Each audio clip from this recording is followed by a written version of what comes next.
And there are some skills, some metrics that you're not even going to be able to work on until you get others done. So take a Blake drill. So a Blake drill is an exercise in target transition. I have 3 torso-sized targets at 7 yards. I'm putting 2 rounds from the draw on each of those targets, right? Well, splits are something else that are going to kind of just come relatively quickly. Splits will come to your comfortable level of performance. Now, to get them faster takes a lot of work, but to get them fast enough to have that little bit of buffer so you can split at 0.25 to 0.2 in the real world isn't going to take as much work as it is to like really grind them down and get them faster. Right? Transitions, though, are going to take more work than splits. To transition efficiently from target to target is going to take a lot more practice than getting that split down. Because a split, a lot of it is just learning to track the sights in recoil, get that sight video as opposed to a sight picture. Whereas transitions, there's a lot more going on. I'm driving my eyes to the next target. I have to make sure I drive them to precisely the point I want them to be at. I have to teach my body to subconsciously bring the gun rapidly and efficiently without using too much muscle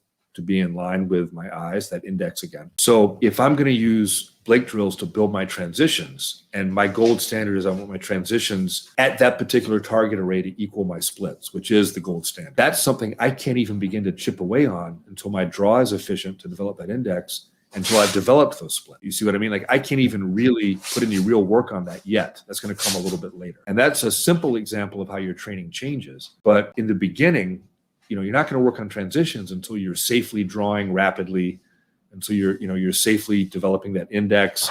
Then I can start working on transitions and start working on those things in other contexts. If that makes sense.